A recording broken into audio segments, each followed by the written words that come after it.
Let's go out to the Secretary of State, Mike Pompeo, kind enough to be joining us live at this very important moment in American military and security history. Mr. Secretary, thanks so much for joining us.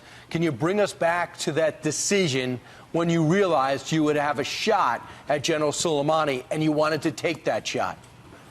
Well, Brian, good morning. Morning. President Trump made the decision, a serious decision, which was necessary. There was an imminent attack. The orchestrator, the primary motivator for the attack was Qassem Soleimani. Attempted to disrupt that plot. You all have been talking this morning about the history of who Qassem Soleimani is. He's got hundreds of American lives, blood on his hands. But what was sitting before us was his travels throughout the region and his efforts to make a significant strike against Americans. There would have been many Muslims killed as well, Iraqis, people in other countries as well.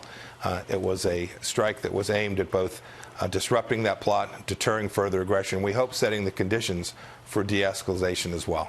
All right. The Pentagon did release a statement that one of the reasons that he was taken out now was because he was planning more attacks on Americans. What can you tell us about that generally? Steve, I can't say much more, but you need not look any further back than just the last few months. Dozens and dozens of attacks against American and allied interests throughout the region by Iran and its proxies, culminating in what happened with an American killed on December 27th. But we've had artillery rounds fired in the direction of Americans to Iraqi facilities. There have been a series of actions, and we've watched that escalation take place. There was an American UAV shot down. The restraint that President Trump had shown was important, and it's now the time we needed to take action to restore deterrence. So the men and women who are on the ground there today, we take seriously the need for their security. We're working on it. We've been planning for this, and we're prepared. Now, if Iran does retaliate, I've heard some experts say they don't always retaliate immediately. It could take a long time. What are the president's military options? Lindsey Graham has suggested maybe taking out their 3 oil refineries. What do you say? Ainsley, I certainly don't want to get out in front of how the president will decide to respond, other than to say this. I think the Iranian leadership understands that President Trump will take action. We've made this clear for months. When I was the CIA director, we made very clear that these responses would be swift and decisive. We've now demonstrated that. I hope that the Iranian leadership will see that. They'll see American resolve, and that their decision will be to de-escalate, to take actions consistent with what normal nations do. And in the event that they do not, in the event they go the other direction, I know that President Trump and the entire United States government is prepared to respond appropriately. Mr. Secretary, I was struck by some of the people that were calling out you and other members of the administration, one of which is Ambassador Chris Hill, who for 16 months was in Iraq. And I really can't point out much that went well during his tenure, but he felt secure enough to make this comment a couple of days ago. The U.S. government has a kind of cartoon image of what is happening in that part of the world, and one worries whether the administration has the sort of horsepower and brain power to deal with them. Do you have the brain power or horsepower to deal with this? I don't pay much attention to what folks like that say. I know precisely what President Trump has given as our direction. I know the mission set the whole team does. We're focused on making sure for the day that we're secure, that we're doing everything we can to prepare to have the resources in the region to respond. I think they're positioned appropriately, and we're confident. Right. We also, I can't fail to mention, we gave the Iraqis a real opportunity. We watched these protests over the last months. These protests weren't against America. They were against the terrible leadership that had come out of Iraq over the past decades. And we watched last night, you saw the video of Iraqis dancing in the streets. They're happy too. The absence of Qassem Soleimani is a boon to this region. And we reduced risk last night. It was very clear that we did so. And we will continue to take actions to reduce risk and to protect Americans. President Trump's been very clear about that. And nothing is different today than it was yesterday with respect to that. Clearly, this is part of the president's maximum pressure campaign, which he has launched on a number of entities. In the past, I know you have been critical of certain members of President Obama's administration who you felt were undermining the president's maximum pressure campaign by saying to Iran behind the scenes, hey, just hang on. Once he loses in 2020, we'll be able to go back to the way things used to be. Yeah. That kind of activity is never appropriate. It is especially bad when it puts American lives at risk. So I would hope that those former administration officials will just simply get off the stage and allow President Trump and our team to do the right thing. Look, we took a very different approach. We didn't send pallets of cash to the Iranians. We didn't pay for hostages. We didn't create a deal which would have given them a clear pathway to a nuclear weapon. We've taken a very different approach. We believe it's the one that will ultimately lead to success and stability in the Middle East. Yeah, this is the non-Benghazi. So what do you know about the other individuals that were killed? I've heard 7. I've heard 8 people. One of the guys, in addition to Soleimani, was the Iraqi militia commander, Abu Mahdi al-Mohandes. What do you know about him? So he was the leader of the Iraqi Shia. He was the primary contact for Qassem Soleimani when it came to Shia militia forces acting in Iraq. He was a bad guy. I can only confirm that General Soleimani is dead, but if Abdul Mahdi Mohandes is passed away as well, again, less risk in the Middle East, more freedom for Iraqis, more opportunity for Iraqi people to stand up and get a independent, free, sovereign Iraq built. It's what America's been there for. We'll continue to work it. We'll continue to fight ISIS in the region. We're committed to making sure that Americans are safe from terror wherever we find it. So I understand the New York Times reporting that Donald Trump did something that George W. Bush and Barack Obama did not want to do because they feared there would be reprisals. They could have taken out Soleimani in the past, but they didn't want to take the risk. You know there's a risk to every move like this. Why was this risk worth it now? Because I imagine over the last 2.5, 3 years, you've also had a shot at him in the past, you as CIA director or as I might have heard from your own former Secretary of Defense. Why now? Well, now is important because of the escalations that's taken place, as well as the imminency of attack that Qassem Soleimani himself was planning. But, Brian, I think you know this. The risk of doing nothing was enormous. Enormous in the short term, in terms of the imminent attack that Qassem Soleimani was plotting, but also highly risky. Doing nothing in this region shows weakness. It emboldens Iran. It's what's happened under the previous administration for 8 years, where the Iranians felt free to conduct hundreds of attacks. We know that this didn't work. President Trump has taken a fundamentally different approach, and we're confident that our strategy that we've developed, not only the economic pressure, but building out coalition forces in the Straits of Hormuz, working to reinforce our Saudi and Emirati partners, all the things that we have done to create the conditions for a more stable and peaceful and prosperous Middle East, we think this is a part of. Mr. Secretary, a number of Democrats running for president have said, yep, he was a bad guy. But at the same time, a number of Democrats are also wanting the president to explain what legal authority he used to take this guy out, because he wasn't just a terrorist. He was a member of the Iranian government. Yeah, we shouldn't forget, it's General Soleimani. He's a military commander. He's a military commander who was actively engaged in plotting to kill Americans in the region. We had an important set of underlying reasons to take this strike. It was wholly lawful. We're confident that we not only got it right legally, but we got it right strategically. We've heard the experts say that this is the #2 guy over there. I know you delayed your trip to the Middle East. What does this mean for negotiations going forward? To Ukraine. I'm sorry, is the question about Iraq or Iran? Well, what does this mean for negotiations going forward? I know you delayed your trip to the Ukraine. What does this mean for negotiations with Iran going forward? Well, the president's been pretty clear. We don't seek war with Iran, but we at the same time are not going to stand by and watch the Iranians escalate and continue to put American lives at risk without responding in a way that disrupts, defends, deters, and creates an opportunity to de-escalate the situation. Are you prepared for the retaliation of our embassies around the region, whether it's Yemen, Oman, Iraq in particular? The one thing about Iran, and they even rumored to have sleeper cells here, they are pretty fanned out. How fortified and how firm are our defenses? Yeah, Brian, we've known for a long time that there was risk not only in Baghdad at our embassy, but around the region. We've done all that we can to prepare to secure those facilities. The Department of Defense and the State Department have been working closely together on that. And President Trump's made clear we're going to take all necessary action. Right. We'll have the resources we need to achieve that. Mr. Secretary, there's no doubt about it. The reports were that you were about to hit back at Iran after they took out our $200 million drone. And others say you were ready to, and the president at the last minute changed his mind. When did the president make the decision? And up until the last minute, were you ready to back off if the president changed his mind? Ron, I don't want to talk about the decision-making process. I'll only say this. This was a thoughtful approach. It was an intelligence-based approach.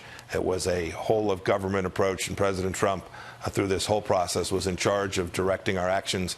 And as we moved through the day yesterday, it became clear that we were going to have this opportunity to disrupt this plot, and we achieved that. Mr. Secretary, final question for you. While Brian was asking about the embassies and the potential for terrorism over there, for the folks watching right here, you know, they're way over there. There could be some terrorism here, but something that's a real concern is cyber terrorism. I would imagine that precautions have been taken to make sure they can't fiddle with our internet. Steve, there's always risk of cyber attacks. The Iranians have a deep and complex cyber capability, to be sure. Know that we've certainly considered that risk. Your point about risk here in the United States is real, too. Qassem Soleimani himself, the man that we took out yesterday, orchestrated an attack right here in Washington, D.C. Not too terribly long ago. It was unsuccessful, but that was him. That was the same guy. He's a bad actor. He was involved in the Beirut bombings that killed Americans. This is a guy with enormous blood on his hands. And the actions that we took yesterday were both consistent with deterrence and with disrupting that imminent attack. All right, Mike Pompeo, the Secretary of State, joining us on a very busy day. Sir, thank you very much. Thank you all. Yeah, thanks for making time for us. We truly appreciate it. As President, my highest and most solemn duty is the defense of our nation and its citizens. Last night, at my direction, the United States military successfully executed a flawless precision strike that killed the #1 terrorist anywhere in the world, Qassem Soleimani. Soleimani was plotting imminent and sinister attacks on American diplomats and military personnel, but we caught him in the act and terminated him. Under my leadership, America's policy is unambiguous to terrorists who harm or intend to harm any American. We will find you. We will eliminate you. We will always protect our diplomats, service members, all Americans, and our allies. For years, the Islamic Revolutionary Guard Corps and its ruthless Quds Force, under Soleimani's leadership, has targeted, injured, and murdered hundreds of American civilians and servicemen. The recent attacks on U.S. targets in Iraq, including rocket strikes that killed an American and injured 4 American servicemen very badly, as well as a violent assault on our embassy in Baghdad, were carried out at the direction of Soleimani. Soleimani made the death of innocent people his sick passion, contributing to terrorist plots as far away as New Delhi and London. Today, we remember and honor the victims of Soleimani's many atrocities, and we take comfort in knowing that his reign of terror is over. Soleimani has been perpetrating acts of terror to destabilize the Middle East for the last 20 years. What the United States did yesterday should have been done long ago. A lot of lives would have been saved. Just recently, Soleimani led the brutal repression of protesters in Iran, where more than 1,000 innocent civilians were tortured and killed by their own government. We took action last night to stop a war. We did not take action to start a war. I have deep respect for the Iranian people. They are a remarkable people with an incredible heritage and unlimited potential. We do not seek regime change. However, the Iranian regime's aggression in the region, including the use of proxy fighters to destabilize its neighbors, must end, and it must end now. The future belongs to the people of Iran, those who seek peaceful coexistence and cooperation, not the terrorist warlords who plunder their nation to finance bloodshed abroad. The United States has the best military by far anywhere in the world. We have the best intelligence in the world. If Americans anywhere are threatened, we have all of those targets already fully identified and I am ready and prepared to take whatever action is necessary. And that in particular refers to Iran. Under my leadership, we have destroyed the ISIS territorial caliphate. And recently, American Special Operations Forces killed the terrorist leader known as al-Baghdadi. The world is a safer place without these monsters. America will always pursue the interests of good people, great souls, while seeking peace, harmony, and friendship with all of the nations of the world. Thank you. God bless you. God bless our great military, and God bless the United States of America. Thank you very much. So the president there, the line that I highlighted, we took action last night to stop a war, not to start a war. Although Caitlin Collins, pop my earpiece back in, Caitlin Collins is covering the president for us. She's down there at Mar-a-Lago and so his critics are fearful of otherwise. Yeah, his critics are, you've heard that from Democrats today, essentially saying that they didn't disagree with the decision to strike and kill this commander, but they were questioning what the aftermath was going to look like and what the larger strategy was going to be from the administration. Now, you didn't hear the president highlight that or go into what exactly he thinks the response here is going to be, not even predicting what he says Iran he thinks is going to do, but defending his decision to authorize this strike that killed Iran's most powerful military leader, saying we did not do this, take this action to start a war. We took this action to stop a war. Now, that comes as we've been reporting that the president has been hearing a little bit of pushback from some people questioning what the aftermath of this is going to look like. But these are the first public comments the president has made since reports of these strikes first broke last night. And the Pentagon later confirmed that, yes, it was the United States behind it. And yes, it was the president who ordered it. Brooke, something else that stuck out there about what the president said, he was praising U.S. intelligence, which of course is what the Pentagon, the Secretary of State, everyone has been citing all day for what was behind how they found out that there was going to be this imminent threat, they say, from this leader. And the president saying there, we have the best intelligence in the world. Of course, that comes as a president who has often criticized the U.S. intelligence agencies, whether it comes from in regards to his campaign or in that conclusion that it was Russia that interfered in the election, something you've seen play out throughout his time in office. But there, the president was praising it in this situation, something that they've gone back increasingly and relied on. He talked about Soleimani, saying we caught him in the act and eliminated him, as he spoke with reporters just for a few moments there, Brooke, and did not take any questions, didn't detail exactly when he made the decision to carry out this order. We know that our reporting shows he made this decision in recent days. It was something that he had been briefed on by his team earlier this week. And of course, as Lindsey Graham stated this morning, he found out about it being an option several days ago. So the president not going any further than that, but saying, quote, take comfort in knowing that his reign of terror is over. But to your point about how critical this president has been of his own intelligence, you can already hear the critics pointing out how he just cherry picks what he chooses to hear and listen to. Caitlin, thank you very much for that quick analysis. Ramin Mustahim is our reporter in Tehran. And Ramin, you and I were just talking a couple of moments ago, and I was asking you what's the sentiment out of Tehran? The word you kept using was revenge. When Tehran hears President Trump saying that we took action to stop a war, not to start a war, how will that sit with Tehran? Tehran, in mindset of Tehran, I think they say, okay, we will give you a lesson unexpectedly, and we catch you by surprise in a very harsh way, just to give you a lesson and admonishing him in near future. That is the mindset going on. But at the same time, Iranian foreign ministry has summoned Swiss ambassador in Tehran as in charge of the American interest section in Tehran, just to submit the protest. So it means that Iran is playing double tracks and follows the double tracks. In one hand, diplomatic attempts, and at the same time, verbal war is escalating. So we are at the climax of a verbal war, and this can lead to a all-out war, or hopefully wishful thinking, a back channel negotiation somewhere covertly or secretly.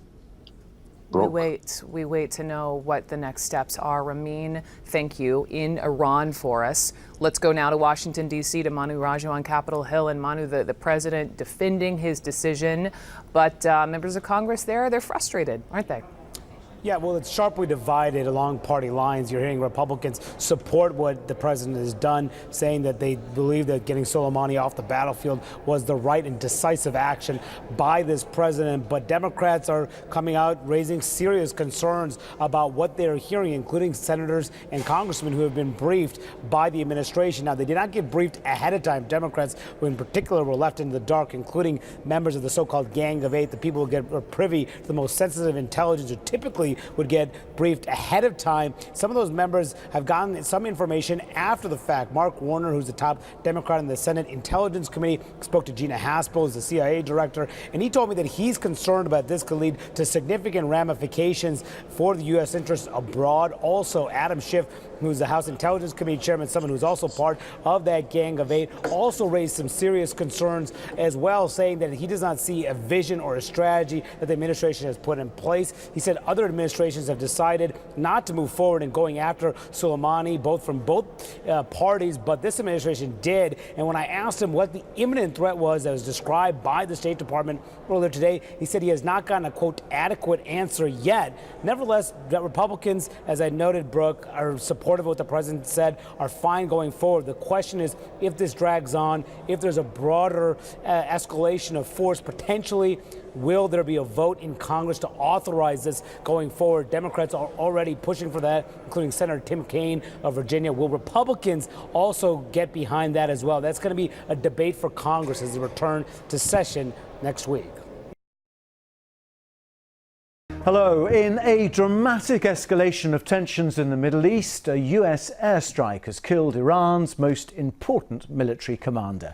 General Qassem Soleimani was the commander of the Quds Force of Iran's elite Revolutionary Guards. They are responsible for Iranian foreign military operations and answer directly to the country's supreme leader, Ayatollah Ali Khamenei. Well, General Soleimani, who for many was seen as a charismatic national hero at home, was one of several people killed by a US drone strike as he travelled in a convoy near Baghdad's international airport. Iran has declared 3 days of national mourning and promised harsh vengeance. The Pentagon says the operation was carried out at the direction of President Trump.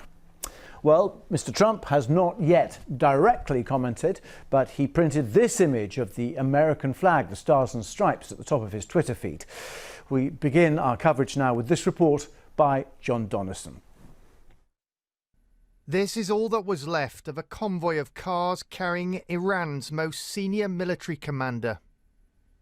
His killing by the United States will shake the Middle East to the core. Qassem Soleimani was head of the elite Quds Force of the Iranian Revolutionary Guard and a hugely influential figure in the region. In a statement, the Pentagon said the airstrike had been carried out at the direction of the president and that the US military had taken decisive defensive action to protect US personnel abroad. The immediate aftermath of the attack, which happened near Baghdad International Airport, was filmed by passers-by. Several other people with military ties to Iran were also killed. It comes in a week where simmering tensions between Iran and the US have boiled over. The American embassy in Baghdad has been under siege as pro-Iranian militiamen and demonstrators tried to breach its walls, angry at US airstrikes in the region. And yesterday, the US Defense Secretary hinted America might take further action against Iran. I think it's important at this point in time to not make this a United States versus Iran issue. It's really Iran versus the world. It's Iranian bad behavior that has been going on now for nearly 40 years.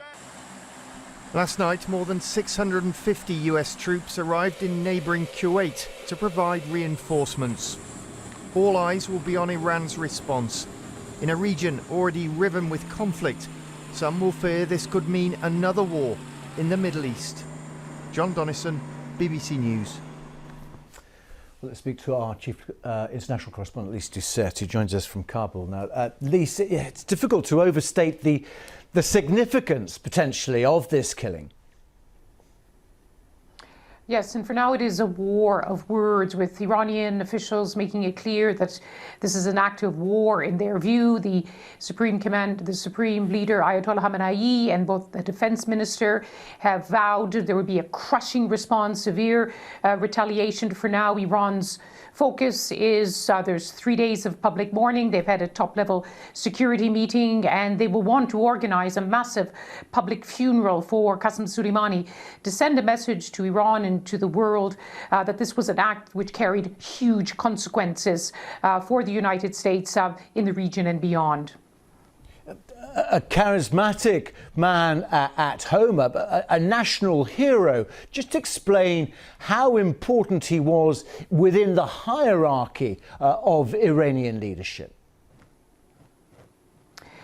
Qassem Soleimani first came to attention with his brave exploits during the Iran-Iraq War of the 1980s, and since the late 1990s he's headed this elite Quds force of Iran's Islamic Revolutionary Guards, and he has risen to be not just Iran's most important military figure, but also a charismatic political personality inside Iran, regarded as second only to Iran's supreme leader Ayatollah Khamenei. There was even speculation last year that he could be a possible future political leader, but mostly in the region he's been, well, keeping his head down. He's a very mysterious character who keeps turning up when there are major covert operations in the region, where he was responsible for creating and orchestrating a network of proxy militias in Iraq, in Lebanon, in Syria, and beyond. But he also used to taunt the United States, taking selfies with the troops with the pro-Iranian forces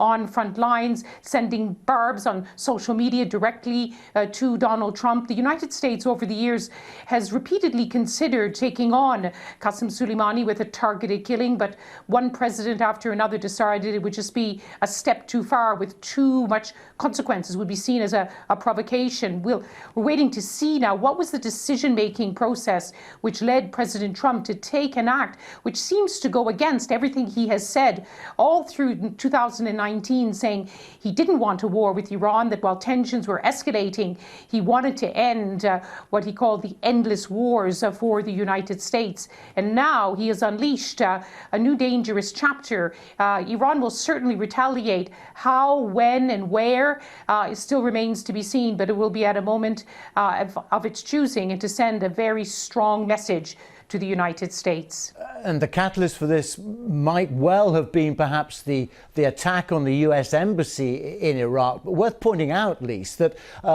General Soleimani played a very important role as a US ally in the fight against Islamic State in Iraq.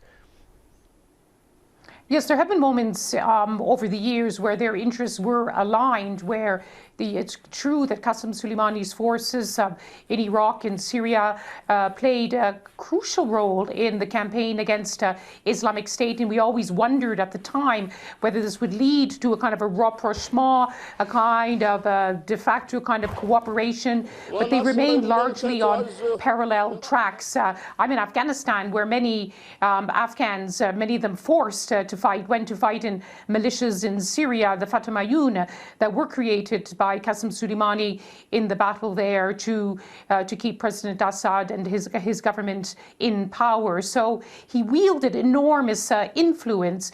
And so the question now is, what kind of revenge will those thousands and thousands of proxy militias want to exact, and what kind of weapons will they be in the hands of the commanders who will now succeed Qassem Soleimani and will want to take revenge for a man who had cult status within their ranks, although for the United States, Qassem Soleimani was a cunning adversary, but certainly for them, the face of evil in the region.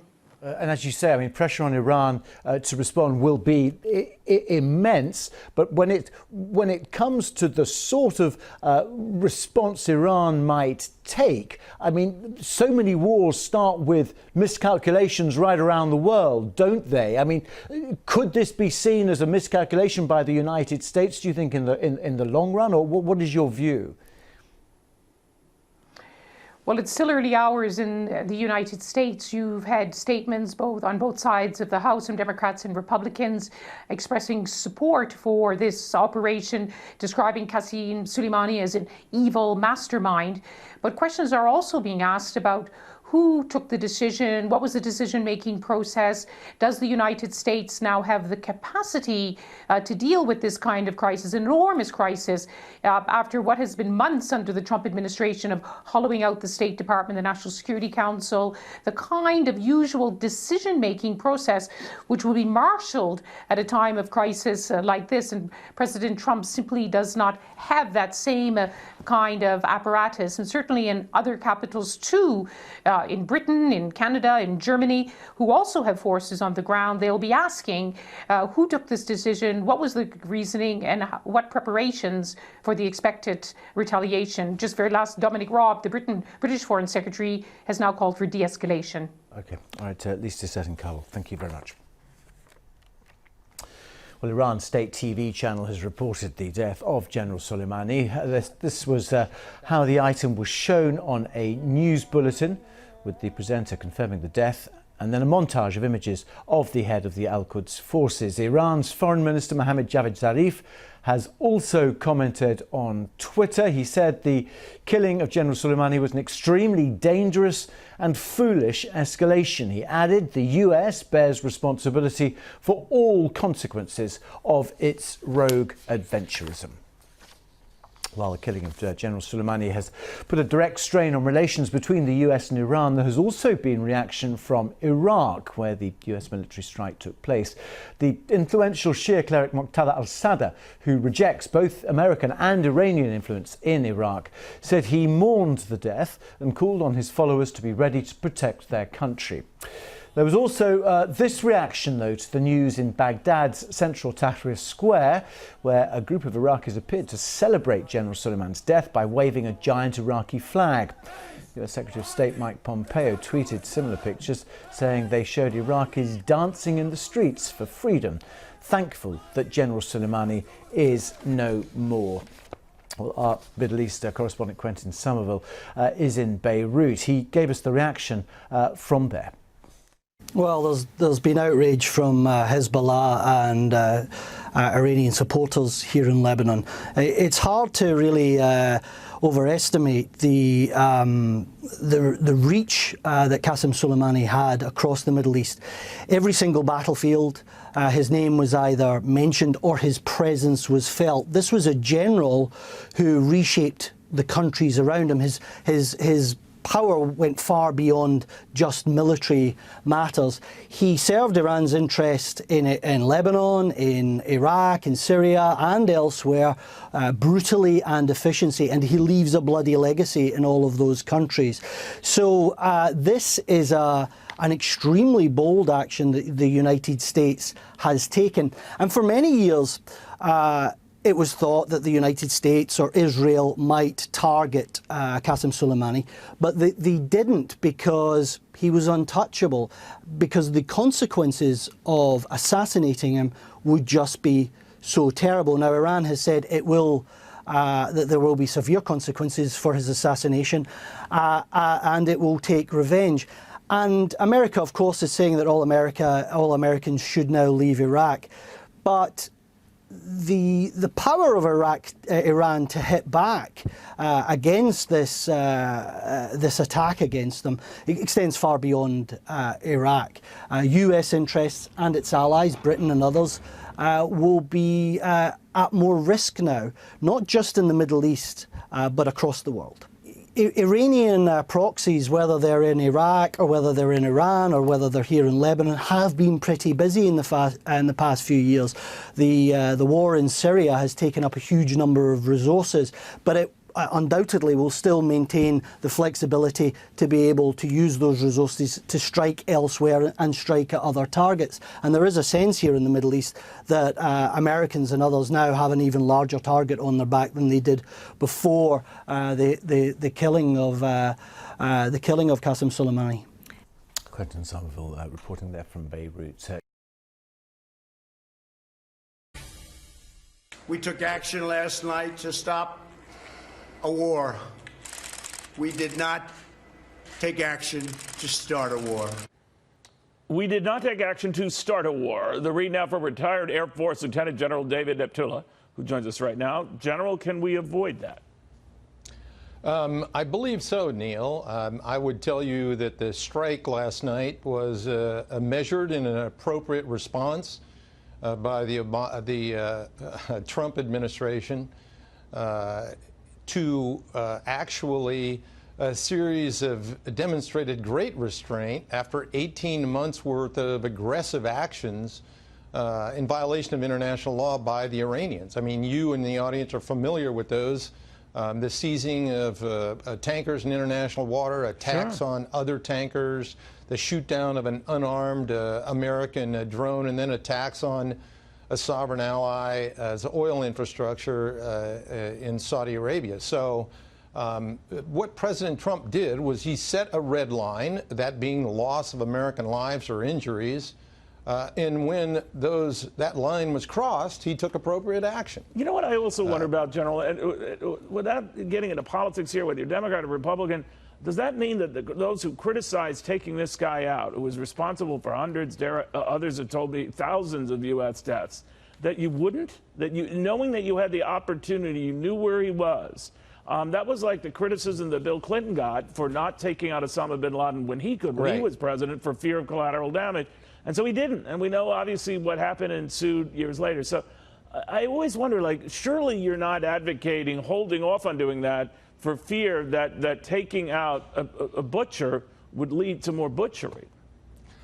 Neil, let me be candid. I am absolutely appalled at the fear that many of and I try to stay nonpartisan, but the fear that many on the left have been advocating to potential Iranian response that is paralyzing the understanding that we need to defend, and it is a responsibility of the president to defend American lives and interests. So the way we're going to deter Iran is not by projecting fear, but by making sure that the Iranian leadership understands that we can crush them like a bug. And when they understand that, that's how deterrence to future aggression will occur. Yeah, well put. General, thank you very, very much. Just need that perspective. You bet. Have a great day. You too.